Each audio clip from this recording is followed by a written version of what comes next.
I don't want my business to feel like a hassle. I want it to be intentional. In the end, we are building this business to have freedom, not other way around. Welcome to Marketing Your Way podcast. I'm Anastasiia, marketing strategist, agency owner, and business mentor. But more importantly, I'm your guide to breaking free from the 9-to-5 and building a marketing business on your terms. I know what it's like to crave more freedom, more impact, more income. I've been there, and this podcast is your shortcut to get in there faster. Each week, we dive into real strategies, expert insights, and mindset shifts to help you launch, grow, and scale your marketing business with confidence. And just in case you're wondering, yes, this podcast comes with a Ukrainian accent and a whole lot of straight talk. So if you've ever asked yourself, how do I find clients? What should I charge? Can I really do this? The answer is absolutely yes. And you're in the right place, my friend. Let's dive in.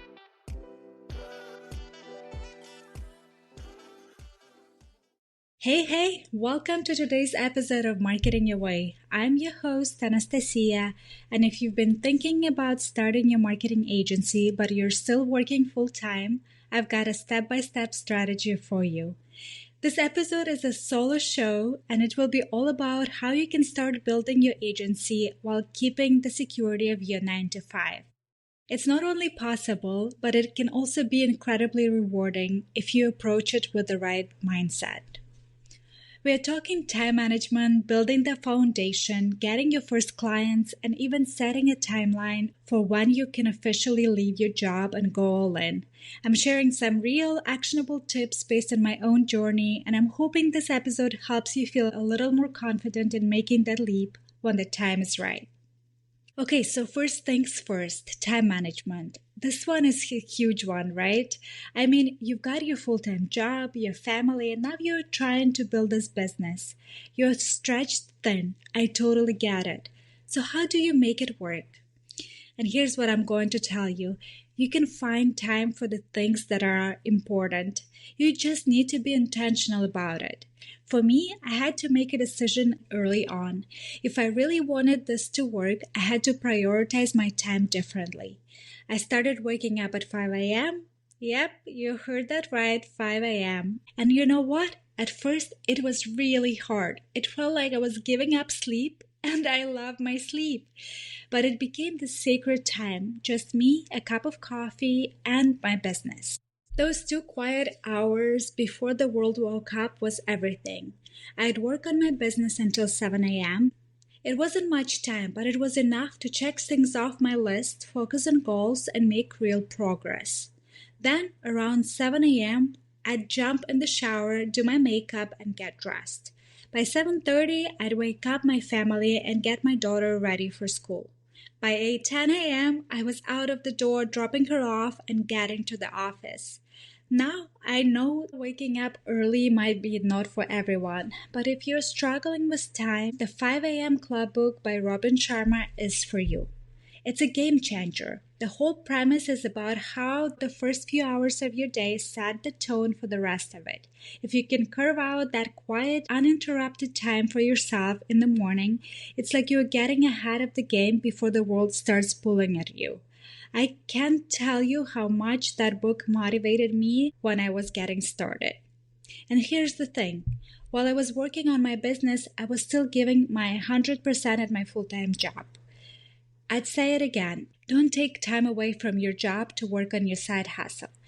I don't personally love the word hustle, so I'm going to call it side business instead. I don't want my business to feel like a hustle. I want it to be intentional. In the end, we are building this business to have freedom, not other way around. Okay, so that was a side note. Now let's get back to that point. Your employer deserves your best, and you'll want that same level of commitment when you eventually hire employees for your own business. That's just professional respect I believe in. But let me be clear. This takes sacrifice. You have to make the decision to wake up earlier, work when you can, and use every free moment wisely. It also means going to bed early. For me, I'd make sure to be in bed by 10 p.m. Yep, I was in bed as soon as my daughter went to sleep, and that was hard. I missed out on a lot of late night fun, but it paid off in the long run. So yes, it can be tough at first, but you'll find a rhythm. I managed to carve out about 10-15 hours a week in the beginning, and that was enough to lay a solid foundation for my business. And remember, this is about being respectful to your employer, your family, and yourself. And hey, check your employment contract before you get too deep into building your business. Some contracts have non-compete clauses or side business restrictions. I know it sounds like a boring detail, but it's important to cover all of your bases. Let's talk about email marketing. If you're over clunky platforms and wasting hours designing emails, it's time for a change. Meet Flowdesk, the easiest, most beautiful email marketing tool out there. Stunning templates, simple automation, no limits on subscribers or emails. And the best part, you get 50% off your first year. That's just $19 a month. Grab your deal now at marketingyourwaypodcast.com/flowdesk. It's marketingyourwaypodcast.com/FLODESK. Okay, so now let's talk about building the foundation for your business. This is where the magic starts to happen, but it can also feel so overwhelming. Let's break it down into manageable steps. First things first, do you want to operate under your own name or do you want to create a business with a separate name? That's a question you need to answer early on. If you want to keep things low-key first, you can definitely start as a freelancer, just doing business under your own name. But if you want to scale, you might want to consider registering a DBA, doing business as, or even opening a simple LLC. An LLC gives you more credibility and protects you personally in case anything goes wrong, but a DBA is a quicker and more affordable option to get started. The key here is to keep it simple. Don't overcomplicate it at the beginning. As your side business, you don't need to invest a ton of time or money into complex legal structures. But always do your research and make sure whatever you choose aligns with your long-term vision. Next, get a separate bank account for your business transactions. Trust me, this is a game changer. It keeps everything clean and organized when it comes time for taxes, and it helps you keep your personal and business finances separate. It's just a good habit to have as a business owner. If you are making money, you want to treat it like a business, even if it's just a small side gig at first. Now, build a simple landing page. You don't need a full-blown 20-page website, just a clean, clear landing page. It should include who you are, what services you offer, and who you serve. Think of it as your digital business card. You'll want to secure a domain name and make sure you grab your social media handles as well. These are the building blocks of your online presence, and it's important to have somewhere to direct people when they ask about your business. Keep your service offerings simple at first. You are a marketing professional, which means you have a lot of skills. But here's the thing. Focus on what you love. Sometimes you see the gap in the market and think, I need to offer that. However, if you don't love what you're offering, it is not going to work. For me, I knew that social media content creation and email marketing were what I was most passionate about, so I focused on those. You don't need to be everything to everyone. Start with what excites you the most. And if you don't have testimonials yet, don't worry. Here's a little hack. Think about what people already compliment you on. Maybe it's how organized you are, how you can craft the perfect Instagram post, or ability to write an email that actually gets open. Those are the things that you can build your testimonials around. Even if it's just feedback from friends and colleagues, use that to build social proof. It's totally okay to start small. And now, my favorite, create an elevator pitch. And I'm talking about a short, punchy pitch you can say in 30 seconds or less. The key is to be clear about what you do and who you serve. Practice it until it feels natural and then start telling your close network about your passion project. Even if they don't need your services, they might know someone who does. And that's how the word of mouth starts. The more you talk about it, the more people will remember that you're starting something new. And lastly, don't forget about AI. Use it as your best friend. AI can help you brainstorm ideas, write copy, or even help with marketing strategy. It's like having 24/7 creative assistant. So embrace it, use it to your advantage, and let it save you time so you can focus on more important things. Quick break to let you know if this episode has you thinking, okay, I'm ready to do this, but where do I actually start? I created something just for you. It's called the 48-Hour Plan. Launch your marketing business this weekend. It's a 1-hour workshop that shows you exactly how to take your skills, turn them into a clear service package, and get your business basics set up fast. In just 48 hours, you'll be ready to pitch your services and take on your first client without the overwhelm or overthinking. You can sign up now at marketingyourwaypodcast.com/workshop. It's marketingyourwaypodcast.com/workshop. All right, so we've talked about finding time and building your foundation. Now let's dive into a super important part of this journey, setting boundaries. And I'm not talking about just saying no to things.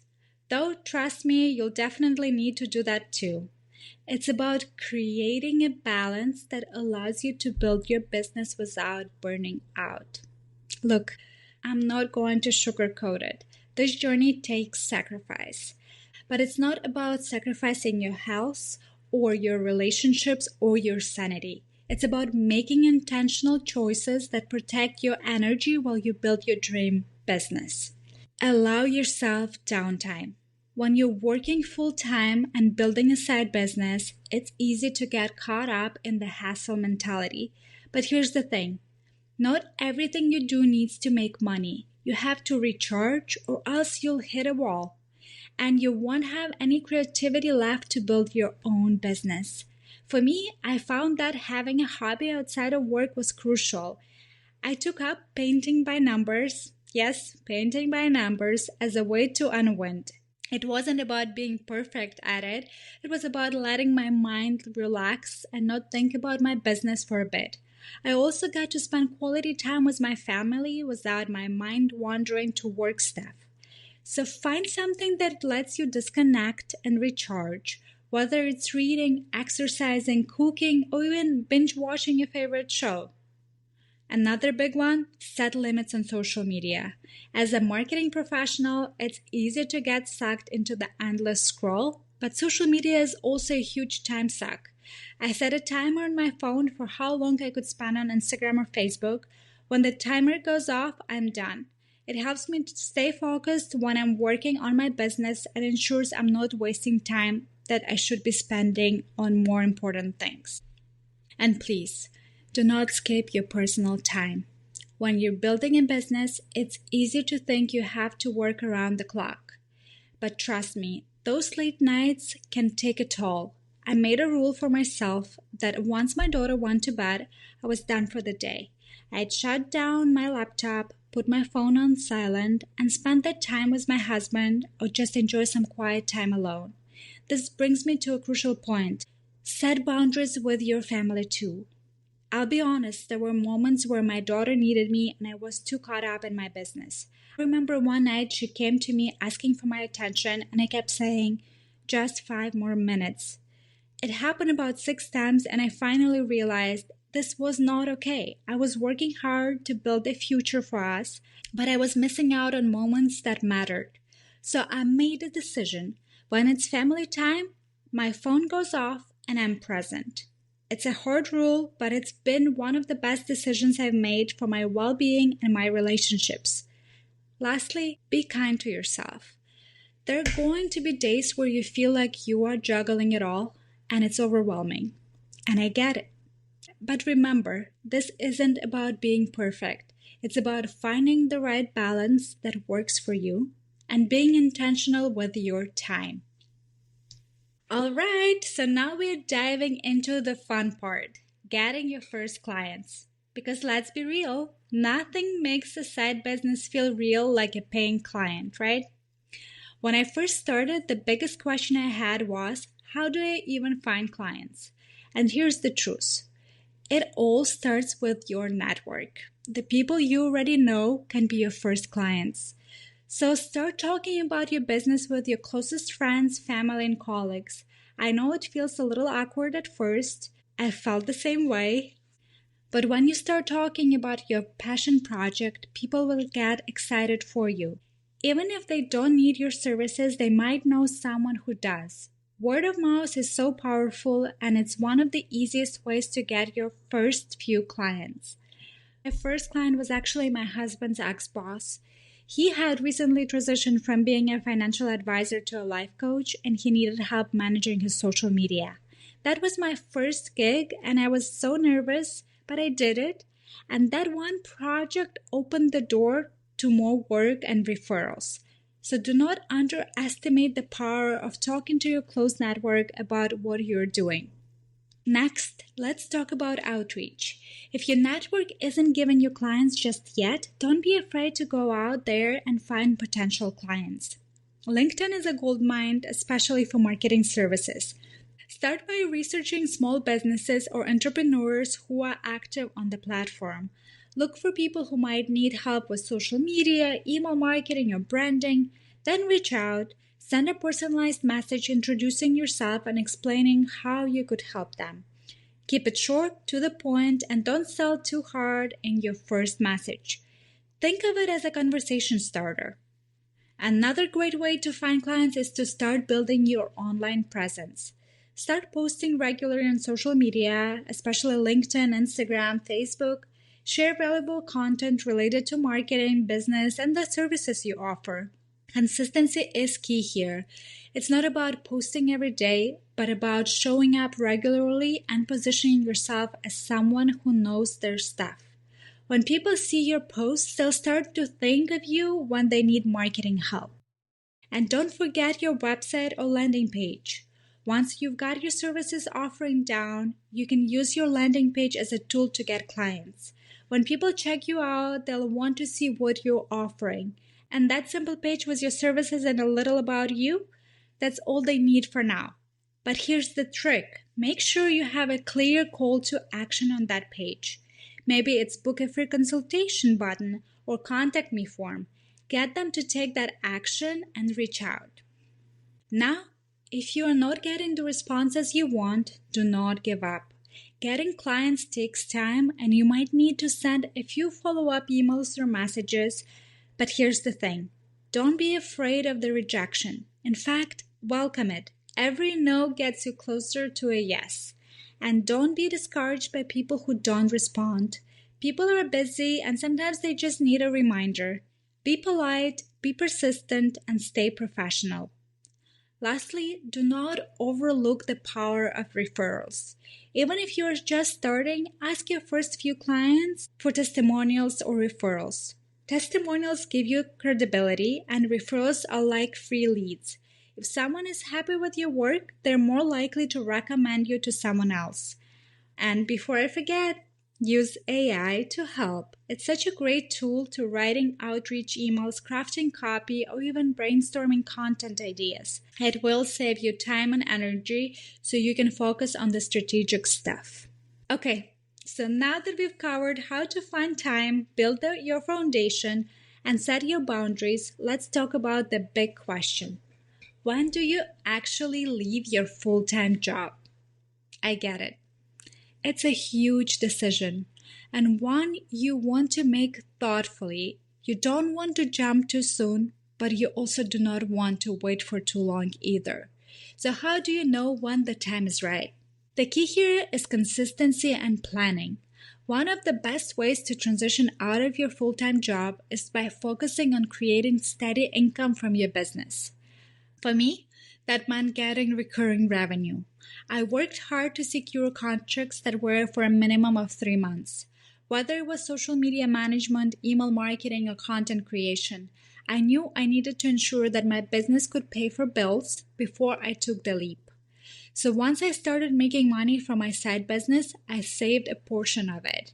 And here's a little tip. Open up a separate bank account and give it a fun name, like the Freedom Fund. This account will be your safety net. You want to have 3 to 6 months of your bills saved up in that account before you consider leaving your job. This way you've got a cushion in case things take a little longer to ramp up. Another thing you'll need to consider is pricing. Start charging up front for your services, whether that's a deposit or full payment. This ensures that you're not waiting for money to come in after the work is done. You'll have that cash flow and you'll feel a lot more secure when making the transition. Now, here's where the gut check comes in. You can plan all you want, but ultimately listen to your gut. If your side business is steady, you've got enough savings in the bank, and you're hitting your goals, trust yourself. Your intuition will tell you when it's time to make that jump. And set a realistic timeline. For me, it took about 18 months from the initial idea of starting my agency to feeling comfortable enough to leave my full-time job. I'll be honest, that's on the longer side, but that doesn't mean it will take you that long. Everyone's journey is different and you'll have your own timeline. That said, I did make a few mistakes along the way and I want to help you avoid them. So I've created a free guide to share what I wish I knew when I was getting started. It's called Mistakes I Made When Starting My Business, and you can download it for free by visiting www.marketingyourwaypodcast.com/mistake. It's marketingyourwaypodcast.com/mistake. Hopefully, it will save you a few months of trial and error and help you move forward with the confidence. And that's a wrap for today's episode of Marketing Your Way. We've covered a lot of ground, from finding time to build your business, setting boundaries to protect your energy, to getting your first clients and creating a plan to leave your 9-to-5. I hope you're feeling a little more confident about your next steps and that these tips help you get closer to building the business of your dreams. Remember, it's not a sprint, it's a marathon. Take it one step at a time and keep moving forward with intention and purpose. Until next time, keep building your marketing business your way. Quick break to let you know if this episode has you thinking, okay, I'm ready to do this, but where do I actually start? I created something just for you. It's called the 48-Hour Plan, Launch Your Marketing Business This Weekend. It's a 1-hour workshop that shows you exactly how to take your skills, turn them into a clear service package, and get your business basics set up fast. In just 48 hours, you'll be ready to pitch your services and take on your first client without the overwhelm or overthinking. You can sign up now at marketingyourwaypodcast.com/workshop. It's marketingyourwaypodcast.com/workshop.